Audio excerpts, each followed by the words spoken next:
All right, here we go. It's time to do do do do do do do do.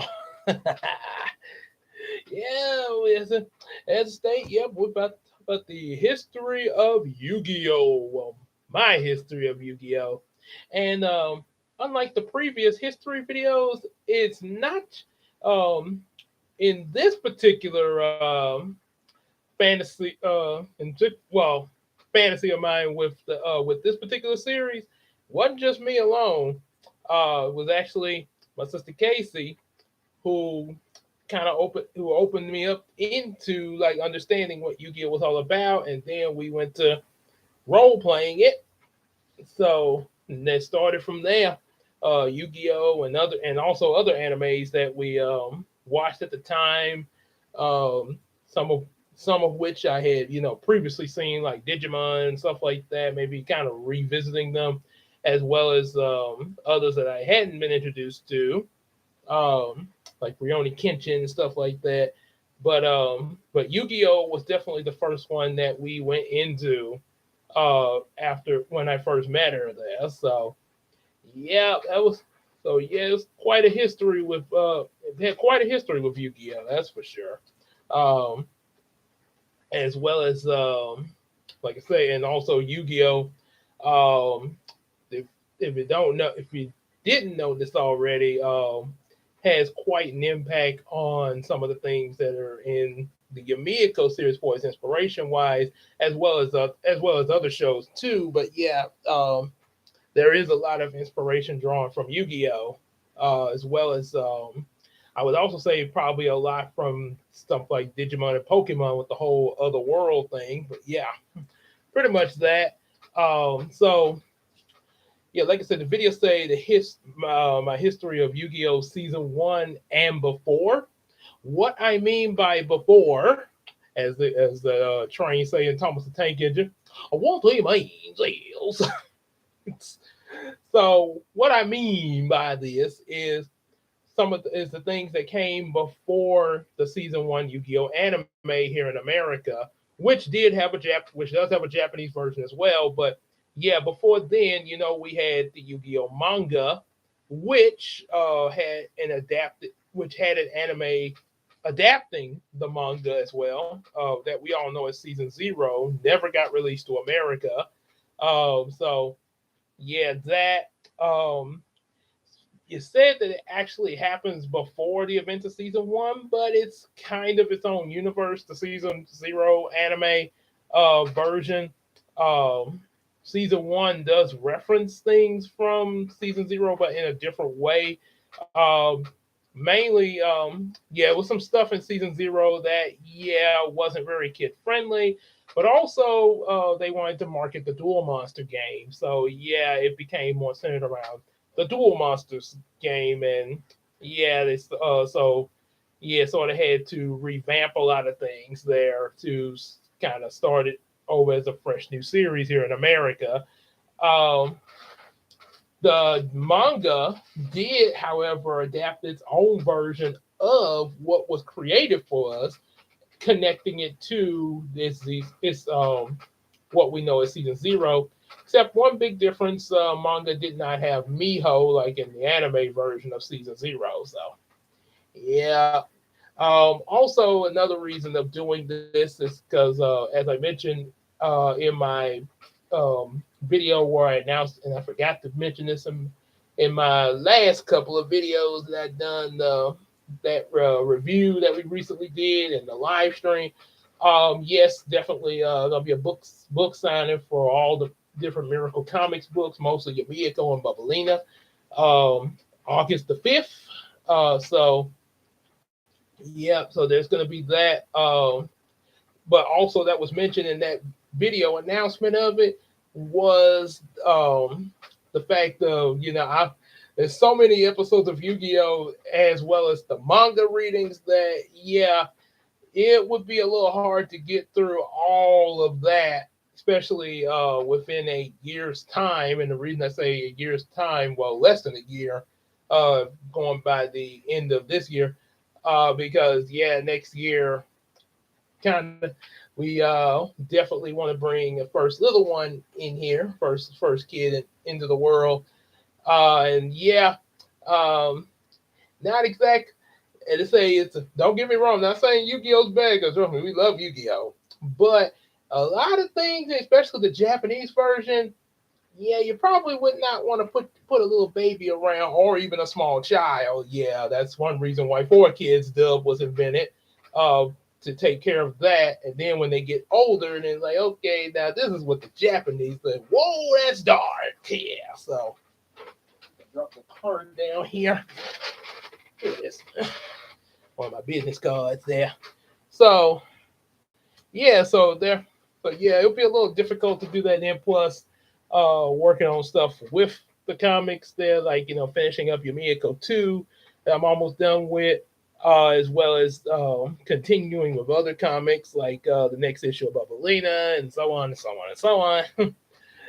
So yeah, it'd be a little wouldn't exactly be a little difficult getting to that, especially reacting to all that because it was pretty hard getting back to reacting to that War for Cybertron thing. But see, at least with that, we're practically almost finished with that. We just got 6 more episodes of that, so and we'll be done.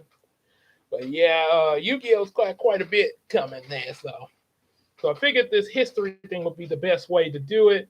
And also, I was probably gonna do this kind of video pretty much anyway, even if I did continue doing manga readings and the episode reactions, I still so yeah, it's like yeah, why not just do this season by season, and that would cover all the bases of Yu-Gi-Oh.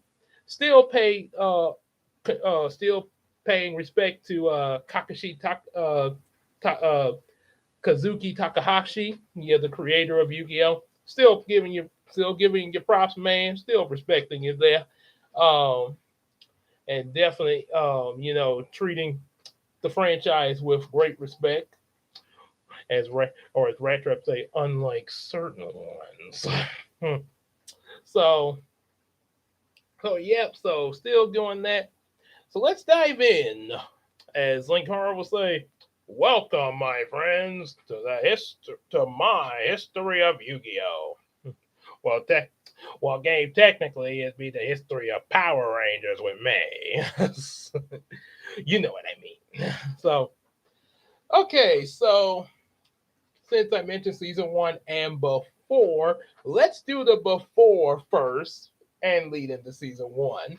So okay, so first off, if it hasn't been mentioned before, it probably has, but just in case it hasn't been mentioned, or maybe if it has and you hadn't seen that, um, yes, 2002, yeah, last year, so was our 20th anniversary of had to say of being like brother and sister and best friends. Me and Case, had to say friendship anniversary.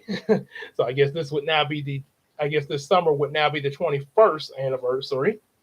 Uh, when we actually had met in Uri Drive Middle School, but we didn't really talk much to each other. It was during the 8th grade, other than me asking her for a pencil or something like that. Yeah, but we didn't really talk much until I got trapped in summer school because yeah, it was a part of the test I had to retake, and which was math. Because I didn't really take the test that we were I guess GE somewhat or either not sure what they called it back in middle school. I know in high school they call it the GEE graduation exit exam. Maybe the same in middle school. I'm not sure. Been a while, but anyway, it was one of those kind of tests, and I had to retake the math portion in order to get to the 9th grade. So obviously didn't get no graduation ceremony uh, for that, as well as also retaking my regular English course. Because yeah, I'll be honest with you, me and the English teacher back in 8th grade did not see eye to eye, and before you say anything, nah, it wasn't completely like she must had an she must had a vendetta with Gabe or something. That's what you gonna tell us. Yeah, she kind of did, but yeah, I wasn't exactly an innocent, completely 100% innocent either. So yeah, some cases, yeah, she'd be in the wrong. In some case, and then there were cases where okay, Gabe really. So yeah, it kind of went both ways. Yeah, it wasn't. So I wasn't the innocent little. I wasn't completely an innocent little angel. I didn't do anything.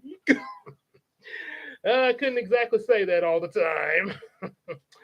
Just being honest, yeah, yeah, I did get in trouble a little bit there. So, yes, yeah, it was kind of rough. The I would say eighth grade was kind of our roughest year in middle school in general. So yeah, so I ended up in summer school. It was like I felt like it was all over when I started my first day up there. It was like, man, is it? Yeah, just the confidence was lost, and then of course met up with Casey because she had to take summer school too. Came over to where I was eating lunch at, sort of similar to the Chippendale movie. You know, by myself at lunch. Didn't really feel like sitting with anybody because depressed and stuff. And so Case came over there on her own. Said, "You mind if I sit with you there?" And I was like, "Yeah, sure, whatever." And then when I looked at it, I was like, "You look a lot like that brown haired girl from that show Yu-Gi-Oh." Yeah, I had been watching Yu-Gi-Oh in the eighth grade, but I didn't really understand what was going on in it. And I actually looked at I think like from the first episode all the way up to when they went to Pegasus Castle for the first time. Yeah, when they made the finals and stuff. And didn't realize and didn't know I was watching, but it looked cool though. It was like, yeah, it looks kind of cool, but I don't know what's going on. But it was cool.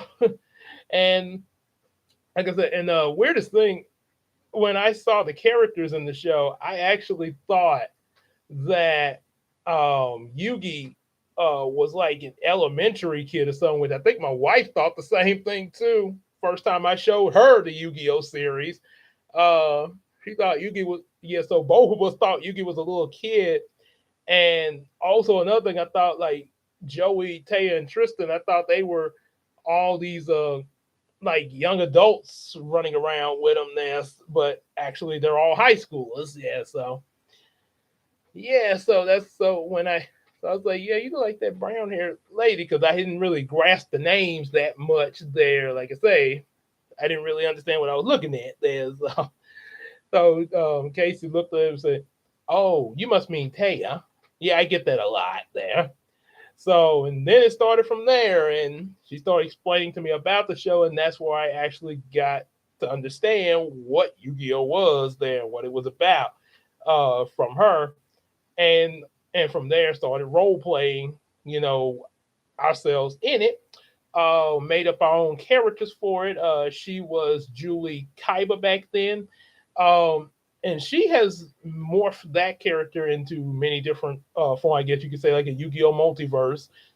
There was sometimes she had Julie Yukoshi, which that character version of that character is used for Yamiko series with permission from her um, where of course she had a little brother Tim, which of course in Yamiko is her young twin brother.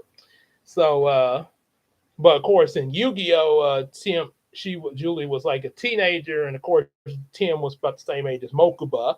So they had their own company, Yukoshi Corp, um, which now as I go further in Yamiko series, yeah, there will be something mentioned about that in our own way. So yeah, there was that, but most of the but we're gonna but for this history we're gonna go by Julie Kaiba, where she was actually the middle sister of the Kaiba brothers. I guess I think now correct me if you're watching this case. Correct me if I'm wrong, but I think yeah, her and Kaiba were I think the same age. I'm not. I think Kaiba may have been like a year older than Yugi and his friends. So, um, if that's the case, then Julie was right at the same age as, of course, Yugi and Joey and all them. And Kaiba's like probably a year older. And of course, we know Mokuba, probably like elementary or preteen now. So yeah, that was that. So we're gonna go by that for this history because there's more to be said from those role plays when she role played as Julie Kaiba, more so than Julie Yukashi, because it was pretty much just kind of repeating what we had previously role played, just under a different name and few little slight differences like the company and stuff like that. Yeah, yada yada yada. And yeah, there's several other things that were imagined as well. Um, of course, the my character was actually first known as Rudy Rutabaker. I know that sounds kind of weird, especially the last name Rutabaker, but that was the first thing I came up with. Excuse me. However, like in the Yamiko series, I later on in the role plays, I went more by his Japanese name, Hiko Makuro. So, yep, and of course, like I say, Hiko was you is the main star of the Yamiko series. So, that version of him. So, going back with Yu-Gi-Oh. Yeah, my character Hiko and hers is Julie. Before season one of Yu-Gi-Oh, or even the manga series, going regardless of which universe. And of course, in our when we started role playing, I think it was like much later. Now, Casey probably knew, probably might possibly have known about the mangas. Yeah, I'm not sure when she picked up on the manga series. She might have known of it even possibly when she met me. She may have had known about it even back then, but we were just going by the anime series to sort of help me understand it. So we was probably just going by that. And then she may have found out about it a little bit later, as at some point, as we were continuing to role play it there. Maybe she was starting to collect the books. Um, I know eventually at some point, I think after high school, I started collecting the manga. Then I had sold it because I didn't really get all the books, but now I do. Ordered the whole enchilada. So yeah, just say so. Yeah, just gotta make time to read from where I left off when I was doing the manga reading live streams. So, yeah, so they're pretty good. Yeah, definitely check them out there. Um, so going back even before then, there was a one point where where Case and I made up like a pre-series of Yu-Gi-Oh. Sort of inspired by the movie Lion King 1.5. So I guess like a Yu-Gi-Oh 1.5.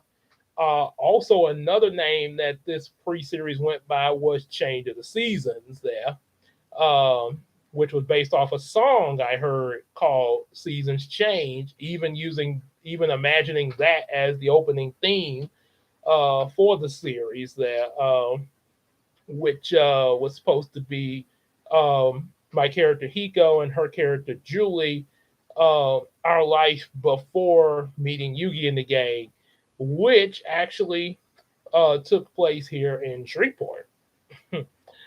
So yeah, apparently we were all in America before going to Japan. At least I think that's how it was. That's what I'm assuming we how we did it. Cause like kind of a little rusty on some of the details, but yeah, I think. But anyway, we had met. It was my character and her character, and also of course the Kyber brothers. But this actually was taking place when we were like elementary kids in the series. Me I think like being like 9 years old, and of course Kaiba being like a year or two older, Seto Kaiba. However, this was before the orphanage, where Seto and Mokuba got dropped off, um got dropped off, and then Gozaboro came and adopted them. So we imagine this being when Seto and Mokuba were still with their biological parents, And we actually, at least I wasn't aware fully of the history behind how they lost their parents. English dub was like, they just had lost their parents.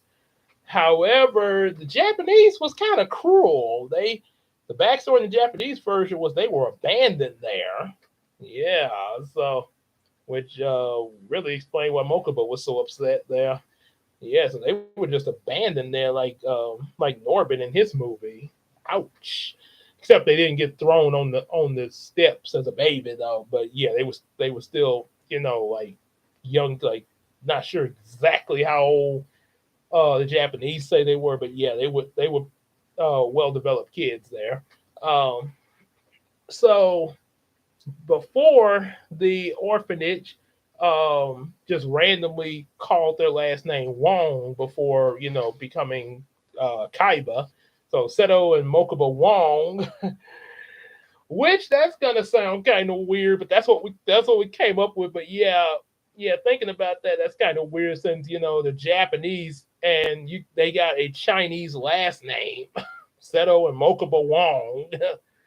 Okay, so anyway, Seto and Mokuba Wong, Julie Wong, I suppose, Hiko Makuro, and only other character from the Yu-Gi-Oh series that hung around with us was, of course, Ryu Bakura, uh, which was him and a character I made up, which is in the Yumiko series, but he was a little, but the way I envisioned him was a little bit different for this change of the season or Yu-Gi-Oh 1.5. Zayden Walker, who in the Yumiko series is based off one of my friends from middle school. In this series, I sort of imagine him looking like Kazu from Digimon Tamers there. So yeah, you had Zayden Walker and Ryu Bakura were sort of like the Joey and Tristan of the group there. So yeah, so apparently all of us here in Streetport, um, the first didn't really imagine much with the series there, except kind of like the beginning of it, which Hiko is coming home. He's walking home from getting a pizza at Domino's Pizza, of course. And I think yeah, I'm just gonna say Domino's.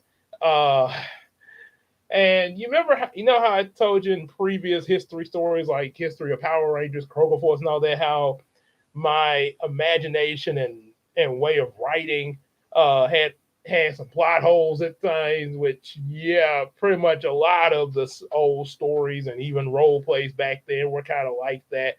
Um, but so okay, just say we're here in Shreveport.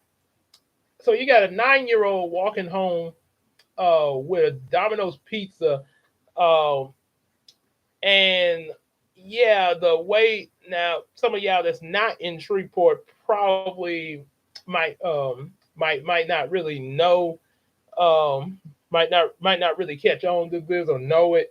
But those of y'all who are in the Shreveport area, I was imagining Hiko coming down like toward the intersection of like Lakeshore and Jewella, and he's coming from down. So that makes you wonder what Domino's Pizza was he walking from? Because and yeah, and where the heck was his house? Because right where I'm at. I mean, by car, Lakeshore wouldn't be that far away. But yeah, you talking about you walking home? That's a big plot hole there. Yeah, walking would take a pretty good think would be a pretty good distance by foot though. So yeah, but I guess I was going by how in different shows like Yu-Gi-Oh, they be walking a lot of places there, and just there in a few minutes. So so yeah, he goes walking home with a pizza. It starts raining, and then all of a sudden he gets to the intersection across the street and hears some crying. Looks up the street pole, And here comes another plot hole. Up on the street pole is a baby hanging from it, a little baby girl that was about like 2 years old. Uh, it's like, what? You wait. Now this is the big plot hole with this. However long that baby was hanging there, first of all, how in the world would somebody even manage to get a baby up there? Second, even if that's plausible, how is it that people passing by the street? Because I'm pretty sure there's other people, walking around, and even, whether they're in their cars or walking the sidewalk, wouldn't some if she's crying really loudly, or even if she wasn't, wouldn't somebody glance up there and take a look? Like, there's a baby up there. So apparently Hiko's the only one that noticed, and I guess nobody's around at this moment. How convenient. So Hiko puts the pizza down I'm assuming he sat on a bench or something. Climbs up the pole to get to her, and by the time he gets to Taikari, and remember this is a street light post, but I spoiled the name there. Well, by the time he gets to the little baby, the rope she's hanging on snaps, was about to snap, and he somehow manages to catch her, and they're okay. Yeah, yeah. I mean, it's good that they're okay, but yeah, how did that happen? Yeah, like I say, there was quite a bit of plot holes in our old stories and role plays there, and even especially mine, a lot of the ones I came up with by myself. So, and even with these role plays that done with Casey, there was some plot holes there because we just sort of thought of a lot of stuff at random. So, um, so we get the baby girl to safety, and like they go into like some kind of shed area out of the rain to uh, get her dried up, and she actually reaches for the she's hungry and ends up eating some of the pizza there. A 2-year old eating some pizza. Not sure what to think about that there. Insert your comments and thoughts on that. So yeah, she eats the pizza. Then after staying there for a while, Hiko brings her home, and of course names her Taikari. So this is how we get the character Taikari Makuro. We'll be bringing that character into Yamiyako definitely. Yeah, but she was a part of the Yukio role plays as Hiko's little sister, and this is how they met and everything. Like I say, she was 2 years old. So yeah, by the time Hiko got in high school in the original Yu-Gi-Oh series, 14, for instance, um, he was 9 then. So yeah, Taikari was 7 by that point. Even possibly a little younger than Mokuba. So he gets home, explains to his mom what happened and everything, and then the next day, this, just letting you know before I go further, what I'm about to tell you that happens next was a bit inspired from Digimon Tamers, except it works better in Digimon Tamers than what I did here. But it's a young role playing and writing back then. Okay, so um, Takari wants to go with Hiko to school with him, and he's like, "No, you gotta stay here, stay back here at the house, and everything."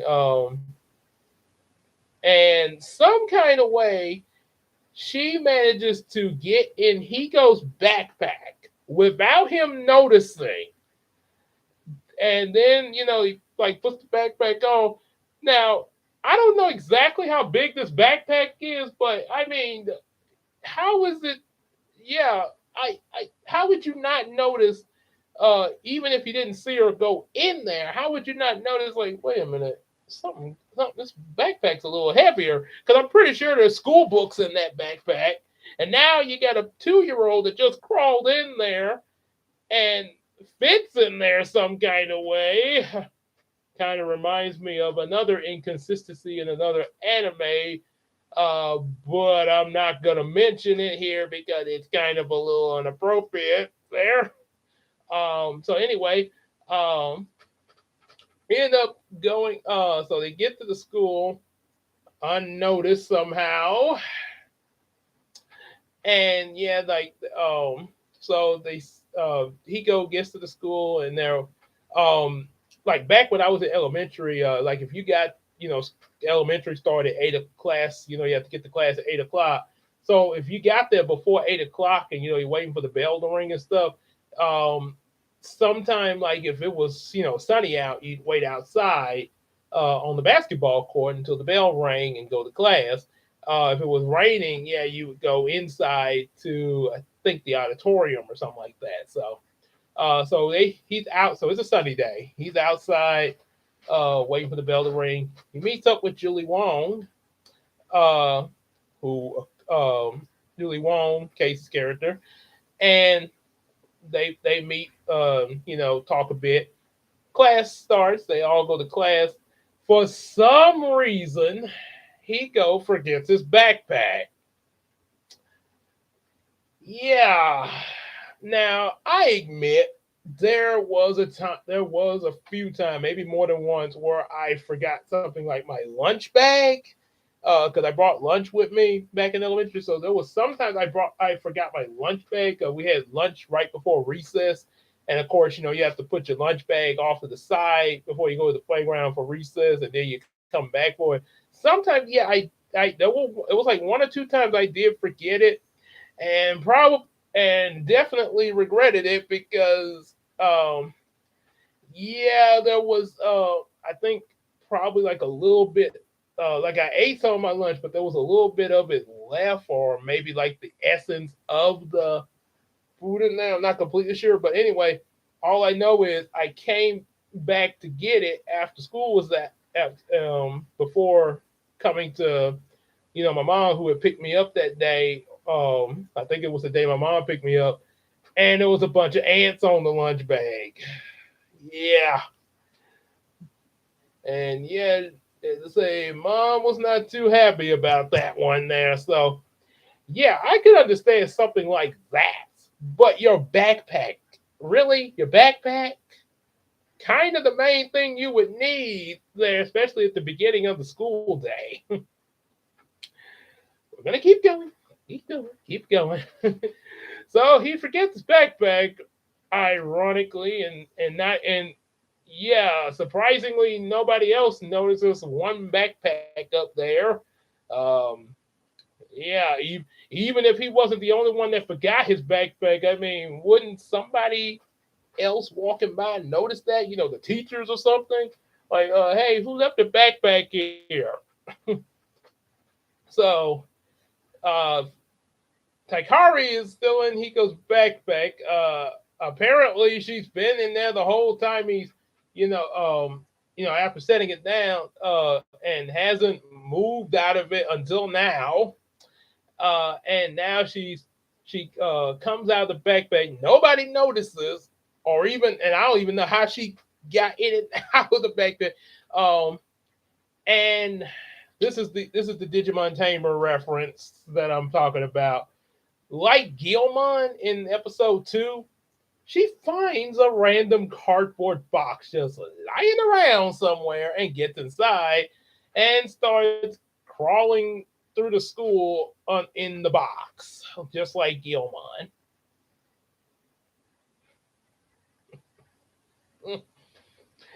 Ooh, I told you this could get a little random here. So she's crawling. So a 2 year old baby Takari crawls around the box and she goes by different classrooms, stuff like that. And then comes Pi the principal. Good morning, cardboard box. Uh, Student, shouldn't you be in class? I in a box. And what is your name? Taikari, what's your name? Well, my friend, hey, I am the principal. That is all you need to know. And what's with this box? Take it off. Take it. And of course, the principal gets he gets the box off. I think the principal was female in the story this story here because yeah, my elementary principal was Miss yeah, I'm not gonna say her name up here. Try to it is she might not want to be called out on here. So yeah, but she was female. She pulled the box off of Gil. I mean, not off of. I'm sorry, off of Taikari. Totally different. Nothing like the Tamers. Yep, sarcastically. So Takari giggles about it. Now, unlike Gilma, where the principal freaked out because the big digital dinosaur in the box, in this case, he's like a baby, and Takari's like, "You," as Gilma, "You fall down. We play now," and she says, "I'm afraid not." And now she doesn't panic, of course, but she does, I think, sound an alarm or something like that, or either get on the intercom announcing that there's a baby in the hallway. But Takari runs off, not sure how the heck, without the box, she got away with nobody else seeing her. And this leads Hiko to going out to find her. And yeah, she finds her later after school. He's uh, playing with her in the park and stuff. And much like how Rinamon showed up and kicked Gilma into the fence, uh, I just imagine this guy who I forgot what I called him, but I sort of imagine he looks similar to Gozaboro, but it's not him. So not Gozaboro comes out of midair and kicks Hiko into the fence, claiming that he wants Taikari back. Apparently, he's the one that put her on the street post, and it's revealed that Taikari was actually part of an experiment to make super smart kids. But apparently, this guy not Gozaboro thought that the experiment failed with her, but turns out it just developed late in her. It just took a while to work, which is why her intelligence is up as it is in the Yu-Gi-Oh series. Uh, okay, and I guess a reference to Baby Geniuses. So yeah, there's that, and then the only thing I remember after that was I think Hiko got the Millennium Watch, which of course would be called the Destiny Watch. When it comes up in Yumiko, should be in issue 3 coming up. Because I don't want, like I say, because of course to call it Millennium Watch there, yeah, then the creators of the people working on Yu-Gi-Oh will be all about like, hey, Millennium items is our thing. So but in the role play, yeah, Millennium Watch. So apparently, there's other Millennium items than the 7 in the show. And of course, in Dark Dimensions, we found out about what they call the plotter that was revealed after the 7 items were returned to the resting spot. With that or Igami guy. So with that, yeah, Millennium Watch activates and Yiro emerges, sort of like Yami to Yugi. So Hiko's spirit is called Yiro, spirit of the Millennium Watch, and they not sure what they do, but they defeat Not Gozaboro, and he's no longer a threat now. So, and Takari is safe. So, and then of course meet up with Ryu and Zayden. Not sure what else came after that for that series. What else we came up with other than like I guess later. Um, later, I guess like maybe a year or two later, these a lot of them got stuff. I think like Zayden had moved, Ryu had moved away, and then the accident. We and also yeah, they met up with Seto and Mokuba, of course, and at some point, yeah, they lost their parents, so Seto, Julie, and Mokuba were now orphans. Eventually, getting adopted by Gozaburo. Uh, we all know from the virtual world arc of the torment that they went through with this guy. Manga never really, I don't think it ever really explained that. It did mention about Gozaburo, especially in the season zero anime where Gozaburo, I think it's implied that he killed himself because yeah, and this is one reason why Seto is kind of messed up in the series because Gozaburo deliberately told this boy he said, "Look, you won the company, Seto. Let me now let me show you what happens to the loser, and also in the case that you ever lose," and killed himself. Yeah, now this explains why, of course, we'll get to that in a minute.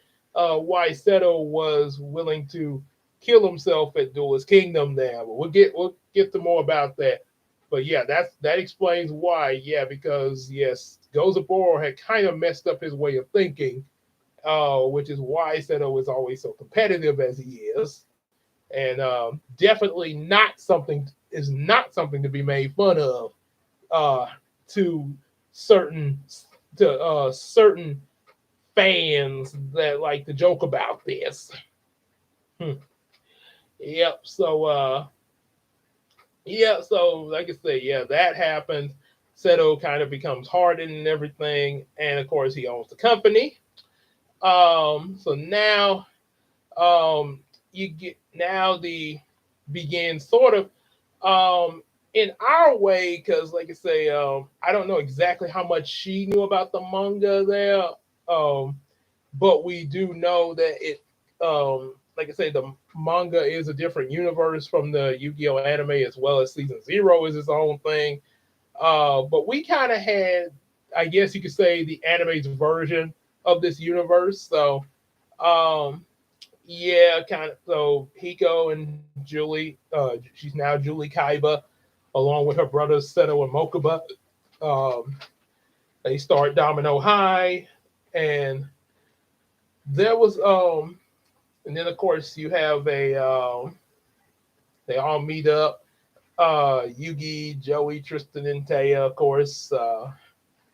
There, of course, starting from how of course, we know, Yugi, Joey, and Tristan met up with each other. That bully Yoshiro came up after Joey threw a piece of the Millennium Puzzle out the window, and they ran into that bully, and Yugi stood up to protect them.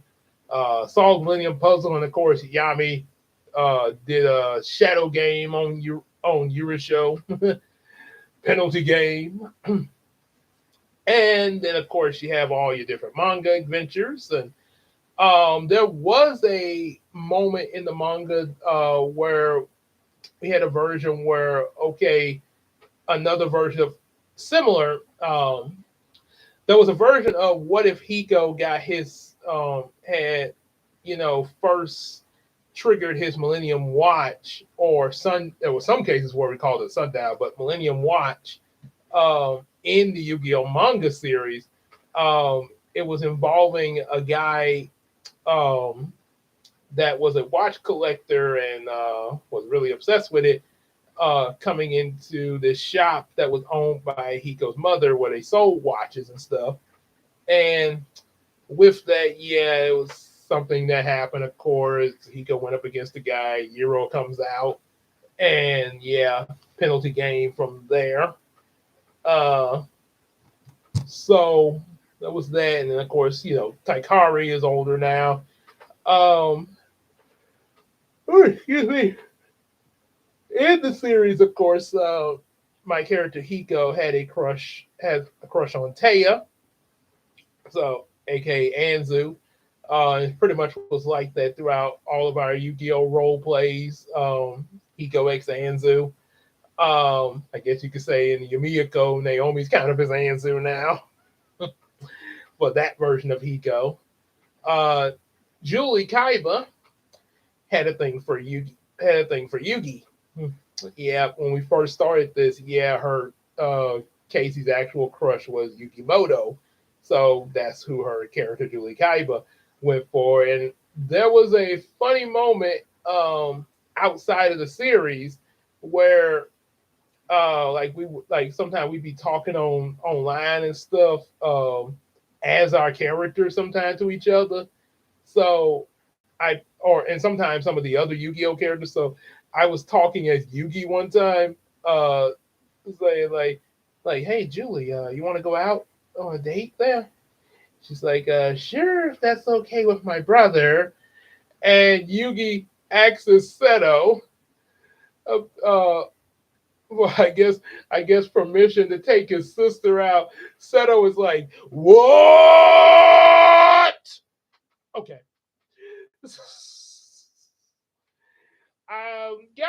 Gotta admit when we first started role playing Yu-Gi-Oh, going by Duelist Kingdom season one, we didn't really imagine much in Kaiba's character, especially since we was going off the English dub. Um, but wasn't much in the way of Kaiba's character that we were going by for the role plays. Uh, so yeah, he was just in a lot of our role plays, he was just sort of you know completely serious, sort of like Bruce Wayne Batman. This guy but pretty much should be Batman. so yeah, there was moments like that. And then of course going through season one, Hiko was a photographer, a photographer slash journalist, because I actually was in journalism club back in high school. And yep, so he actually did end up going to Duelist Kingdom with Yugi in the gang, after the Yugi versus Kaiba, and then, Pegasus showed up, captured Yugi's grandpa's soul, and yeah, they had to go to Duelist Kingdom. Goes with them, of course, because he's actually invited to um, take, like, I guess take pictures and news and reports of it for the school paper. Yep. And to those who, and speaking of school, to those people who are thinking that Yugi and his friends skipped school for these tournaments, no, they did not. Yes, because I'm pretty sure with tournaments like that going on, because you remember you had other you not only just adults in the tournament, but you had other teenagers in this tournament. Especially you go by the Japanese version. Like Rex and Weevil were teenagers, just like Yugi and Joey. So yeah, you had other teenagers, possibly preteens in this. I'm not completely sure, or maybe they were just freshmen. Because by the way, some of the extras duelists look like, especially the one that got his star chip stolen by Mokuba later. These were definitely people that were still in school. A lot of them. Yes, there were some adults in the tournament, but yeah, a lot of the participants were still in school. So obviously, school would obviously be canceled during the tournament days. I'm just saying. Now, of course, now of course in the real world, not sure exactly how that would go, but in terms of this universe, there was no school going on through this tournament there. So yeah, clarifying that right now. Also the same during the Battle City tournament. And like somebody was telling me, well, what about the Noah art? Remember, Battle City uh, had a few days. Everybody was dueling to get to the finals. The Noah stuff happened during the what was supposed to start the finals. It sort of interrupted a little bit. So them being in that virtual world, yeah, they was that time they was in that virtual world. It was a slight interruption before going to the finals, which was the last half of season three. So obviously, no school was going on throughout the entire Battle City tournament. and that virtual world was still part of the tournament, not officially part of the tournament, but it was happening during what was supposed to be the tournament there. So yeah, no school during there, um, as well as Waking the Dragons. Probably was on some type of break or something when they left or something like that. Yes, they did leave from school to go to that museum, and all that stuff started happening. Two things that possibly could have been either there was some type of like winter break or something like that, because they all had the coats on and stuff like that, something like that, or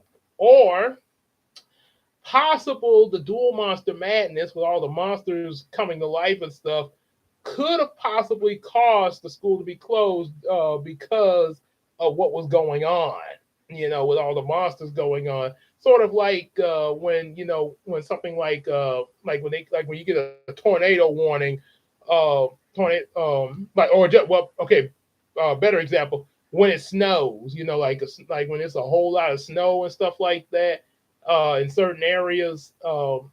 Not every area, but some areas, depending on how heavy the snow is, like school is closed because you have all your roads and stuff closed and stuff like that.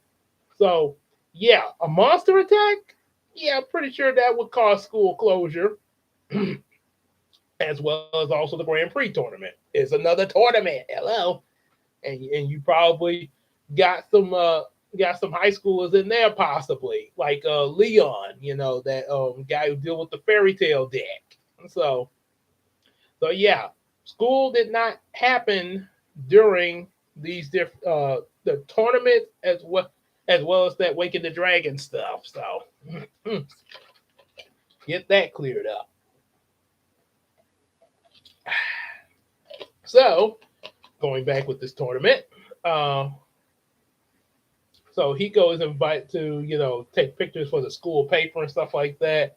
Um, we know Joey got on. Yugi gives him a star chip. Taya and Trista sneak on, as well as Bakura. However, unlike the manga version, Bakura is just kind of off to himself for a while until a particular episode. And with that, they excuse me there. Um, with that, they get to the Duelist Kingdom. They meet up with Mai, Rex, and Weevil. Weevil throws Exodia off the boat, of course. So that when they get to Duelist Kingdom, Yugi, of course, faces off with Weevil, um, and taking his star chips. Payback.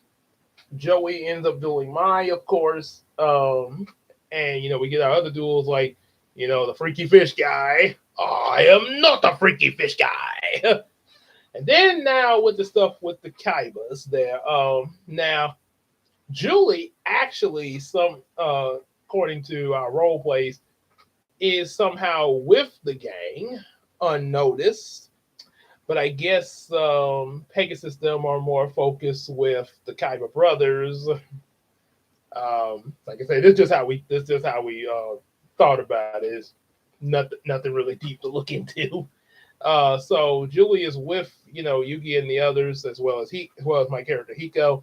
Uh, it's the whole confrontation with Mokuba, wanting to take on Yugi to save Kaiba Corp, by stealing other duelists' star chips, as well as getting to Yugi, so Pegasus can't duel him. Uh, however, get through the Mokuba. We gotta do the right thing, little guy. Chemo gets in the way. So then it's like you gotta face off with Chemo, but Chemo decides to have somebody else duel Yugi for Mokuba's freedom, and it's the evil ghost of Kaiba, Seto Kaiba, which in the Japanese version was actually a shapeshifter for some reason, because he even did an imitation of Pegasus that was deleted out of the English dub. Yeah, not sure which. I mean, the shapeshifter is not a bad idea, but yeah, you do kind of question: are there other people like that in the Yu-Gi-Oh universe? The first thing I think about with shapeshifters is like Clayface from Batman or the Chameleon from Spider-Man. Um, Yeah. So that happens. It's me, Kaiba, and this time you don't stand a ghost of a chance. Yugi, you don't stand a ghost of a chance beating Kaiba in a duel because this time he really is a ghost. So yeah, Yugi squares off with him. We find out that of course the real Kaiba is still around, and because of him, Yugi is able to defeat this phony imposter, or just call by English dub, call him the evil Kaiba, who's turned into this creature feature. Apparently, his true form looks like some kind of creature feature. I was gonna call you monster, but I didn't want to insult the cards. So got that. So yeah, that happens. They defeat him. Of course, you get Joey and Rex's duel. Because Maya trying to get back at Joey. Joey wins, of course. Of course, there's that tough with Joey and Tristan and the lava and swamp battle guards. Um, and then, of course, you have Casey and I's favorite episode in season one, the best role play episode when they were all cards because of Bakura, the evil Bakura, when he used his Millennium Ring to put Yugi and his friends and their souls in their favorite cards. Of course, Yami comes out and the two of them duel, realizing this. Tristan as the cyber commander, Joey as the flame swordsman, Yugi as dark magician, and Taya as the magician of faith. This was, of course, before season two, where the dark magician girl was introduced, which would lead to Taya having her as a deck master in season three, and even having a picture of her like that, which I actually did not know was a part of the show. Her as Dark Magician Girl and a bunch of penguins. Yeah, until I actually saw the episode there. So I was thinking that it was just like some random pictures there at first. But I tell you what, did look good as Dark Magician Girl though. Even though later we found out that Dark Magician Girl was an apprentice to the Dark Magician, and their relationship was more like, say, Batman and Batgirl. And when I say that, I mean non-romantic. There, not yeah. If anybody knows about this, yeah, in the animated Batman series, they saw it the '90s. There was a thing they tried to hook Batman and Batgirl together, even though she's pretty much around the same age as Batman's foster son Dick Grayson. So think about this. You got something. I mean, yes, they're younger now. Both Dick Grayson and Barbara, aka Batgirl, were young adults, like college age. But let me understand this. So she breaks up with Dick Grayson and starts hanging around with Batman, practically his foster dad, and something is going on with them. Yeah. Yeah, we gotta have a talk, Bruce. You're dating your son's ex girlfriend. Oh boy. Don't make me go Michael Clark Duncan on you. So anyway, we'll leave that alone there. So yeah, but yeah, going back with the duel with Bakura, they're all dressed as cards. In the cards, my favorite card back then was Neo the Magic Swordsman. Now currently my favorite card is Mahavilo, but yeah, I didn't have that. I had not been introduced to that card yet. And I know that card is in Taya's deck in the virtual world. But yeah, back then, yeah, it was Neo the Magic Swordsman. And Casey's favorite card, and I think it still is, she unless she has another one, uh, was Celtic Guardian there. Yeah, so imagine us in those cards. Now that means that there's going to be six monsters on the field, and of course, remember now we didn't think about this when we role played it, but yeah, that would not have actually been possible in the actual show unless you get to the Doma arc, or season the Waken the Dragons, where if you have the Seal of Orichalcos on the field, then you can have up to 10 monsters on the field by placing the monsters in the magic and trap zone, sort of similar to what happens to the Crystal Beast, but a little different. Hmm. Yeah. So yeah, but we didn't think about that back then. Yeah, we just thought. Matter of fact, I think what it was, because he brought Tristan back with Monster Reborn, and then he brought Monster Reborn back from the graveyard because of Magician of Faith's effect to bring Joey back. I don't want to go. Huh? So we were thinking, okay, he played like Tristan was the first card up and got destroyed by the white magical hat. Joey comes out, say goodbye to the cat in the hat. Boy, if only that had been a Mike Myers cat in the hat he destroyed. Say goodbye to the cat in the hat. So yeah, so there's that. Bakura played a card face down defense mode. Um, so before Joey attacks, Yugi would probably summon. I would say probably Casey's character first as Celtic Guardian. Then Joey's like, I'm going in. Wait! And of course, it's a morphing jar, so they have to discard their entire hand. Lucky that he summoned Celtic Guardian before this. And then, of course, next you get Yugi as the Dark Magician, uh, with also Reborn the Monster, or Monster Reborn, to bring Tristan back. Now, this is what we thought was happening. We thought that the best way to get 6 monsters on the field, since there's only 5 monster slots, if you play Monster Reborn, you keep it on the field, and that counts as whatever monster you brought back. But see, yeah, originally when you play Monster Reborn, you actually get the card you're bringing back out of the graveyard and put it on the field. Yeah, but we did. But like I say, this was we were just getting into this show as well as the game, so there was quite a bit of stuff that we had to kind of learn, and as far as how it worked, not both the real life game, which would come later, as well as the TV show's logic.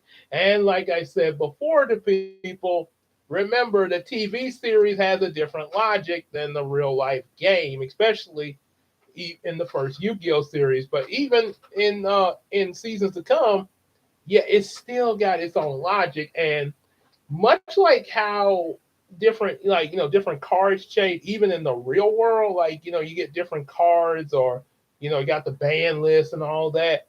Yeah, things would obviously change in the anime. So, but it's still going to have its own thing, because you got to remember, things are a little different in the animes. Let's like Pokemon. With the Pokemon games, you have a Pikachu, you try to do Thunder Shock against an Onyx in the Pokemon game, it's not going to affect him at all. He won't even lose hit points. But of course, in the show, just say you go up against a Rhydon, hey, attack the horn, and it affects him. Or if you supercharge your Pikachu, it affects Geodude and Onyx. So yeah. So with that said, Dark Magician. There was another morphing jar, of course, and I'm gonna say, let's see, because I'm trying to think, how did he get? I think at some point, um, my card with Neo the Magic Swordsman would get on the field. Um, I want to say maybe he. It's kind of hard to. Maybe he. I would say maybe like at the beginning of the duel, he probably places a card face down, which is ultimate offering. So yeah, he'd be able to use that to make an extra summoning. Except it takes 500 life points. And then there's that just desserts card. Yeah. Well, yeah, maybe. Okay, there may be some other way that he does it there, but yeah, obviously, just like how the anime is different from the show, some of our role plays were a little different setups. So yeah, there's that. Like I say, had plot holes and stuff, but anyway, so just say my car somehow got on the field, so we're all there. Then Teos played face down defense mode. Hey, what's up? Oh boy, look, just be quiet. It's a little early for Halloween, don't you think? Yeah, and there was a little joke I made about when she said, "Hey, what's up?" Uh, my character be like, "Oh crap, we've been watching Martin," because Martin Lawrence always say, "What's up?" so yeah, of course they defeat Bakura, of course, the evil Bakura, and get the good one back. He tells about how he got his Millennium Ring, which from his father at a merchant bazaar, which of course we find out the real story in Dark Dimension.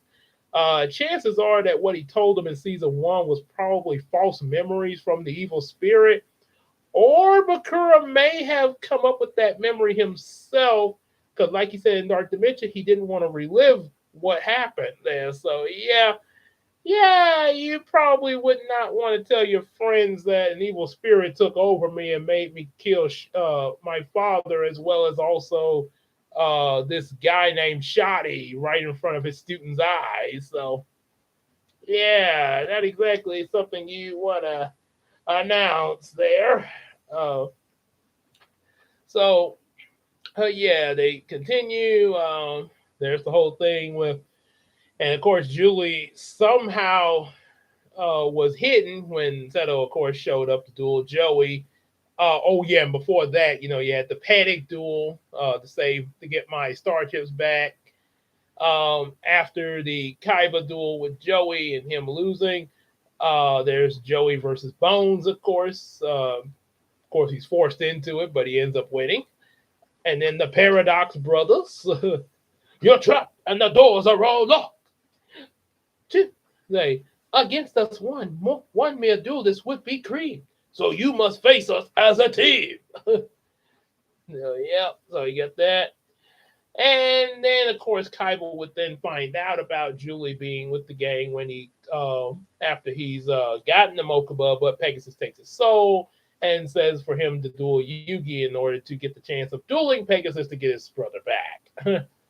Finds out that Julie's with them, even though she tries to hide again.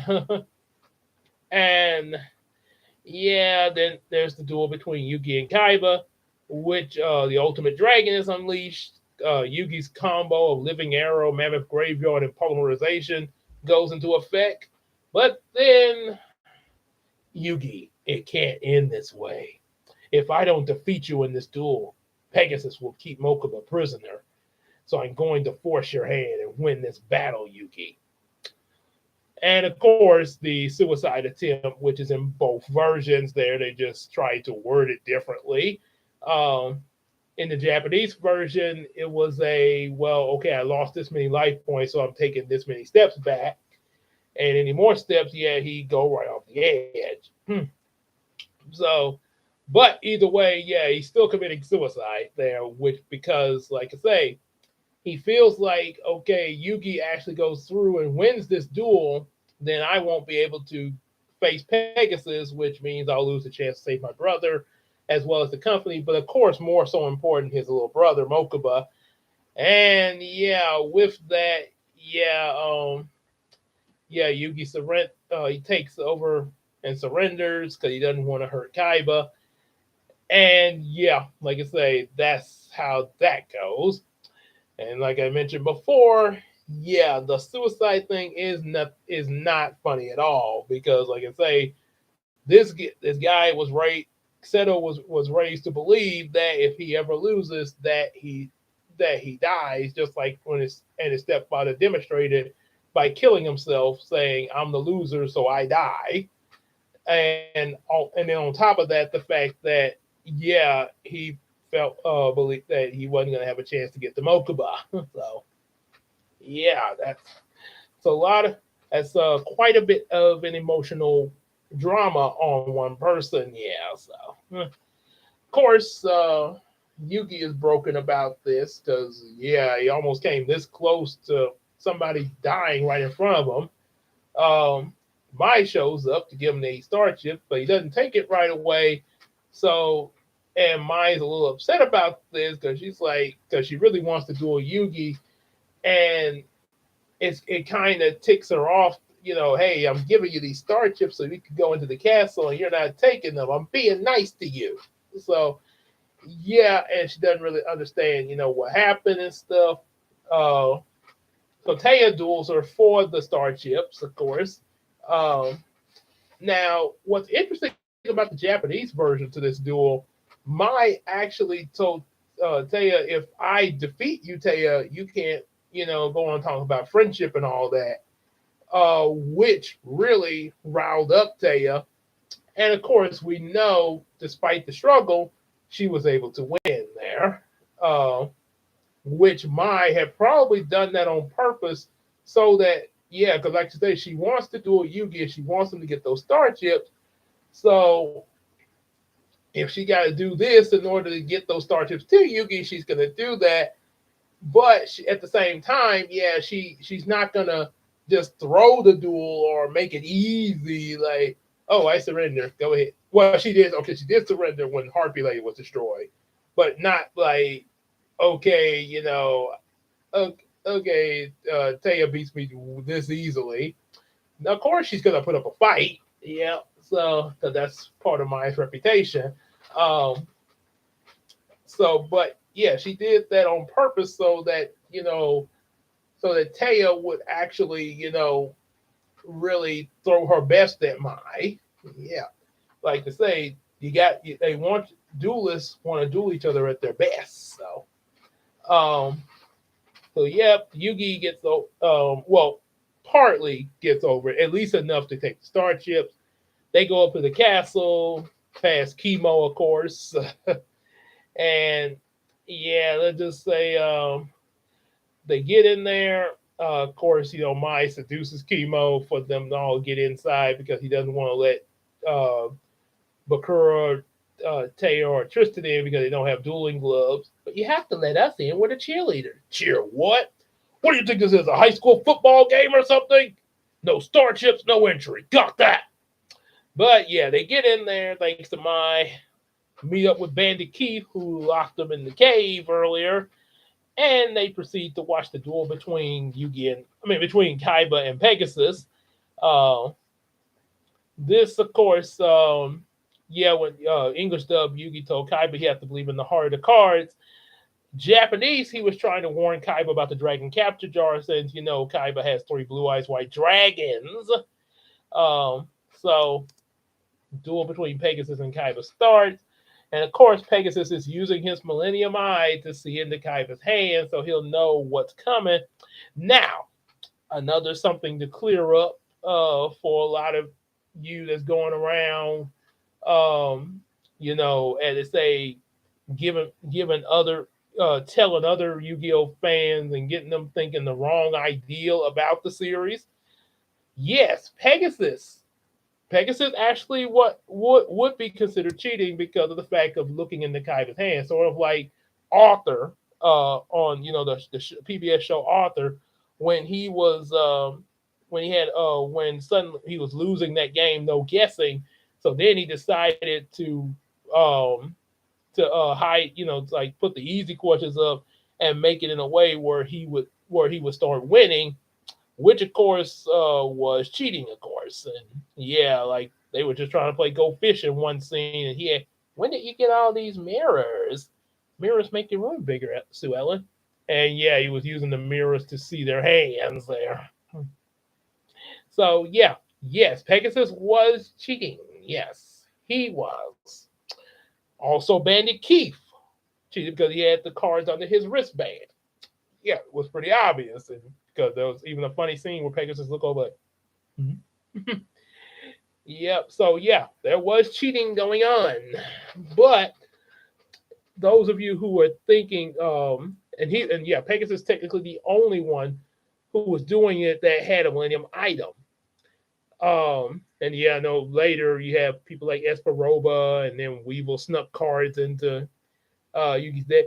Now into Joey's deck in Battle City. Now, as for the other people in the show, Mai technically was not cheating. She said she had an aromatherapy. She sprayed her cards with different perfume to guess what her cards were, and it made duelists think that yeah, oh, she got real psychic powers and she could probably see my cards, but she wasn't actually seeing the other duelist cards like the way Pegasus was. The other her opponents thought that she could, but she wasn't officially looking at their cards. So therefore, yeah, technically she wasn't cheating. She was just making it look like she knew what her cards were face down. So yeah, like I say, Mai technically wasn't cheating. Um, and so many people think that Yugi cheats because of his Millennium Puzzle. No, he doesn't. Um, he's not. Say yes, they say the heart of the cards, and yeah, a lot of time, just when all hope is lost, he draws the. He's fortunate to draw the right card, but he's not magically making those cards appear when he needs them. Because if it was that convenient and he was doing that, don't you think he would have won a lot of those duels a lot quicker, and he wouldn't have the struggles? He probably would have instantly drawn something right then and there to counteract Kaiba's crush card. So yeah, Yugi is not a cheater. So they clear that up. Not you. There's no Millennium Puzzle is helping him to cheat. The only thing the Millennium Puzzle does is the mind shuffle, which still is not him cheating. He's switching between Yugi and his other self Yami, and the only reason he's doing that is because it's to block Pegasus's mind reading. So that way, yes, the duel is more fair, and Pegasus is not seeing what his cards are. However, Kaiba's not so fortunate with that, and and of course, after a two-parter, he ends up losing the duel. Julie wham ends up kicking a part of the wall really hard, making a dent in it. Yep, and Yuki's upset about this. And so after dinner that night, and them finding out who they're gonna face and stuff like that, then the finals start. Of course, there's also the brief little side adventure for Tristan Taya and Bakura, where they find out, well, not completely yet, but they do find out that Pegasus has been increasing his shadow powers, and we get a glimpse of a picture of Pegasus's wife, but they don't explain about it just yet, though. Um, so then, of course, the finals begin, and Yugi, let's say, oh, yeah, that's right. You got Yugi versus Mai. He's kind of holding back in the first part of the duel because he doesn't want to risk the spirit of the puzzle hurting Mai. But then, of course, Mai is able to get to talk some sense into him. Thank you, Mai. I was holding back, but not anymore.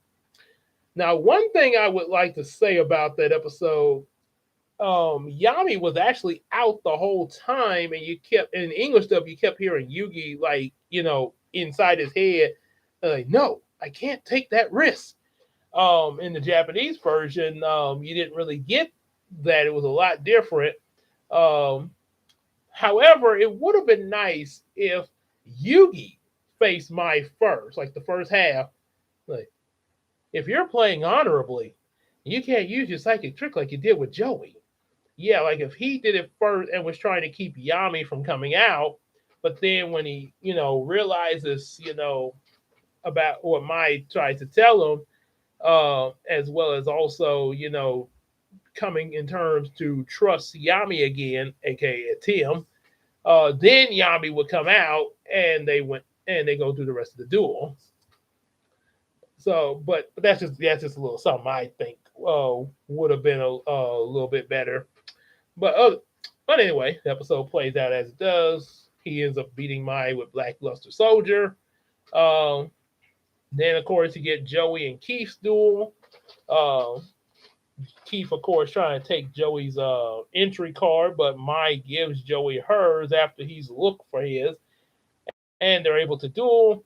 Keith, of course, is cheating with the cards in his wristband, but nothing is said until after the duel is won. And you know how they say cheaters never prosper. Yeah, he still loses to Joey. This duel doesn't count. The entry card that Joey showed to play in this tournament isn't even his. Therefore, he should be disqualified, and the duel should not count. Well, you're right about one thing. Mine was missing, so Mai gave me hers. But tell me, Keith, how did you not know this was my card? Uh, well, I'm all ears. So explain yourself. He doesn't need to explain himself. It's clear that Keith stole Joey's card. That's why he was so determined that you wouldn't be able to participate. Oh, but Keith ought to be disqualified, but not just for misdeeds outside the dueling ring. There was quite a bit of misproper conduct I observed during the match. Keith kept his set of 7 completed cards underneath his wristband. That way he could power up his slot machine whenever he chose. Take the scoundrel away, far away. Of course, in the Japanese version, Pegasus said that he didn't really care about, where they got the entry cards from, but the only thing that he was concerned about was how was Keith keeping the cards under his wristband. Also, that in the Japanese version that they didn't show us in the 4 Kids edit, that Keith jumped up to Pegasus holding a gun to him. But and of course we know in both versions Pegasus pressed a button under his foot that made Keith fall down a trapdoor into the ocean. Ow! Which I'm kind of questioning about that trap door, how easily Pegasus activated it. Because what if he accidentally hit that button any other time, and Croquet is standing right next to him? Something to think about there. Um, Also, on a side note, in the manga, Keith wasn't so fortunate to just fall in the ocean and then come back in season 2 for a brief moment under Merrick's mind control and then run out freaking out because of ghosts.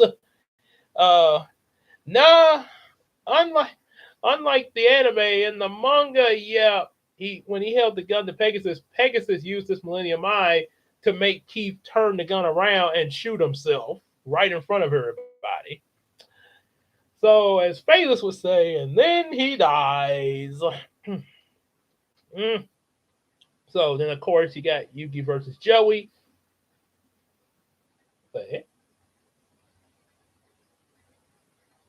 hmm, thought I heard something there. Okay. Oh, it must. Oh, okay. I think that's the garbage truck I heard out. Okay, the garbage truck. Yeah. I thought it was something inside the house for a second. I want to be like when a stranger calls movie. When they say we've traced the call. He's in the house. No. So so of course you get Yugi versus Joey. They go all out, and Yugi of course ends up winning. But it is a close match there. But he allows Joey to hold on to the glory of the king's hands to get the money for his sister's operation, while he takes on Pegasus to get his grandpa's soul back along with the Kyber brothers. Yep, and then you get Yugi versus Pegasus, the big 5-parter of season 1. Oh boy, was that an epic? Was that the most epic thing of season 1? And of course, Pegasus is using his Millennium Eye, and this leads Yugi to do the mind shuffle thing with Yami so that they can block his Millennium Eye.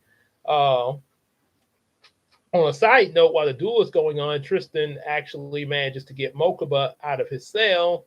Evil Bakura comes to his aid, but only because he wants to take over Mokuba's body. Now, I gotta explain something with Evil Bakura within the Millennium Ring. The reason why Evil Bakura somehow keeps coming back is because he has an ability. and I think they mention it in the Japanese version, parasite host, meaning that not only is his spirit in the Ring like the way Yami's is in the puzzle, but he can and also I think yeah, and also part of Yugi with Yami as well. But Bakura not only can be in the Millennium Ring as well as also a portion of his spirit in Bakura, the good Bakura, but he can transfer portions of his spirit to other people and things. Like he wanted to possess Mokuba, and much later, uh, going into season two, he put a portion of his spirit in the Millennium in a piece of the Millennium Puzzle, and was completely undetected until Millennium World. So yeah, portions of his spirit are who knows where. This also explains how, also right before Millennium World, how Bakura was able to take over the good Bakura's body, even though he didn't even have the Millennium Ring, because a portion of his spirit was in the good Bakura himself. Hmm. So yeah, that's quite a bit to take in there. Tristan, however, manages to outsmart evil Bakura. Think fast. Yeah, what the minute he's distracted by having to catch Mokuba, punch or chop. Uh, I think he must have hit a pressure point or something that made Evil Bakura fall down, and I think possibly revert back to good Bakura. I do know Tristan throws the Millennium Ring out of the windows. This time, don't come back. But yeah, we know that Evil Bakura comes back out because, like I say, parasite host. And chances are, and being that these items are magic, yeah, just like the mask in the Mask movie, yeah, obviously that Millennium Ring magically came back to Bakura as well, because evil Bakura probably made it so. And of course, Pegasus takes the duel to the Shadow Realm, where the mind shuffle is difficult to do because of the stress on Yugi's mind, whereas Yami is able to handle it, but it's tough on Yugi. And eventually, Yugi is no longer able to take it and passes out. But eventually, Yami is able to block off Pegasus's mind reading with the help of Yugi's friends reaching out to him in the Shadow Realm, thanks to some words of encouragement from Grandpa. And of course, they're able to win, summoning the Magician of Black Chaos to defeat Relinquish, and also Thousand Eyes Restrict, uh, as well as and Pegasus is defeated. Uh, the evil Bakura comes back and ends up challenging Pegasus to a Millennium Item match after toying with Pegasus's mind over some cards of showing Pegasus's past, present, and future. Um, and of course, when he defeats Pegasus in the anime, he takes out Pegasus Millennium Eye. Pegasus is hurt from this, but yeah, we know he comes back. In later episodes, like the Yu-Gi-Oh movie, as well as also GX and stuff. So yeah, Pegasus is at least able to recover and is still alive. Um, However, in the manga, taking out his Millennium Eye killed him. There, yeah, he's dead in the manga. And one thing, speaking of that Millennium Eye, as they explain Pegasus's past, where he first met his wife way back when he was a little boy, when they were kids growing up, and then she died just as they were about to get married due to a disease. When Pegasus was scouring the earth to ancient Egypt for a way to bring his wife back, he ran into Shadi, of course, who led him to where all the Millennium items are.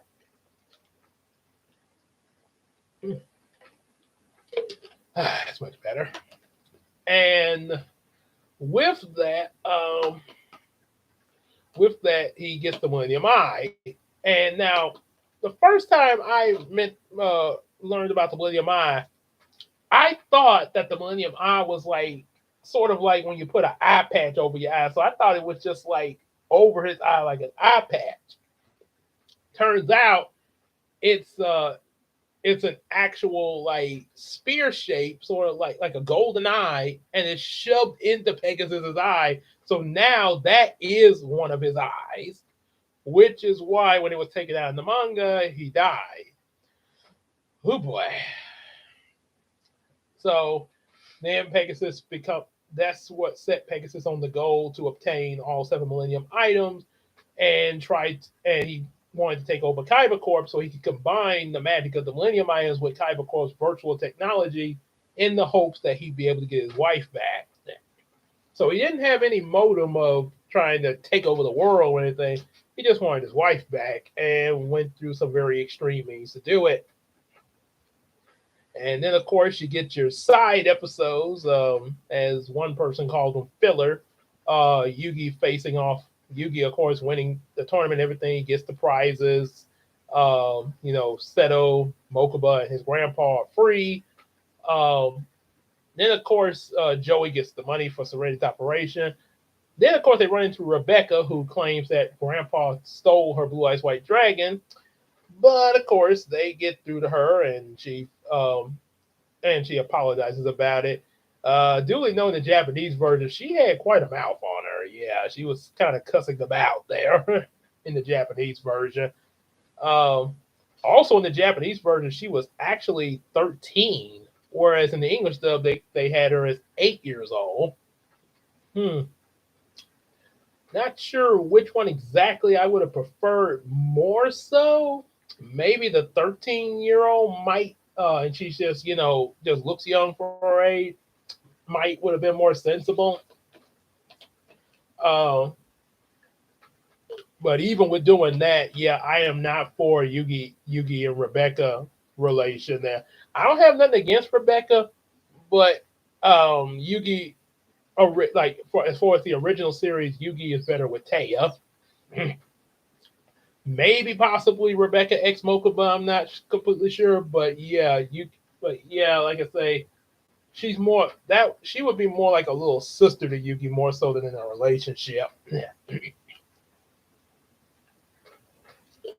And I think the reason that got pushed in a later season, Waking the Dragons, was I'm assuming that a fan fiction has something to do with that inspiration because I actually did run across a fan fiction of Yugi X Rebecca when they were adults. Yeah. So yeah. So then of course after there's the virtual world three-parter. Kaiba and the Big Five, yeah, scolding them about their alliance with Pegasus. In the English dub, they mentioned how they finished one of Kaiba's virtual games, and why don't you go test it out? So it's implied that Kaiba designed it. However, in the Japanese version, Kaiba didn't design this. The Big Five put this together, and they say, okay, okay, you got us. So here's what we're going to do, Kaiba. We're going to challenge you to a virtual game we made. If you win, we leave. But if we win, you're going to be stuck there forever, and we take over this company. Yep, and of course, Kaiba never backs down from a challenge there. But of course, they Mokuba gets Yugi in the gang, and Yugi, and Joey go in there along with some help from Mai to get Kaiba out of there and defeat the Big Five along with the Mythic Dragon, of course. Then, of course, there's the Dungeon Dice Monster episode, which was a pretty cool little multi-parter. Now, I don't like the idea of that whole thing where Joey faced Duke and then lost, and not only lost, but ended up having to be his servant, which led to him being in a dog suit, actually treated like a dog. But I do like Yugi and Duke playing the Dungeon Dice Monster game part, though. Yeah. That I do like. That I remember watching that multi-parter while eating, while of course eating some Ritz s'mores crackers there. So yeah, so there's that, and yeah, I think technically what happens after that goes into season two, but according to the English dub, season two started right when Kaiba announced Battle City after getting Obelisk the Tormentor. Um, So, so for history of season two, I'll start it there, where Merrick is first introduced after this, and go into the whole thing of starting Battle City. Um, there was also a few other things, of course, that were done with my character Hiko and Julie Kaiba, of course, on the outside of the Yu-Gi-Oh series as well as also in it. Uh, but there, of course, will be more about that in the history of Yu-Gi-Oh season two. So yeah, hope y'all enjoyed that there. The history of Yu-Gi-Oh season one and before. Like this, definitely like, share, subscribe, share with your friends, buy some available comic books, as well as also support us on Patreon. Also, you can sponsor our video, and don't forget the books, my book signing for Christina and I's Miracle Comic Books, Bubbleina and Yamiko, along with some others, will be August the 5th. This August the 5th of this year, Saturday, which is a Saturday from 1 to 4. Definitely, if you're in the Shreveport area, definitely come on by and get you some books and have them autographed by me and Christina.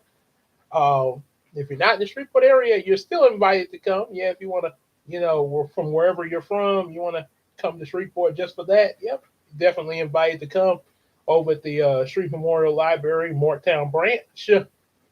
And with that said, we will see y'all later. Take care, everybody.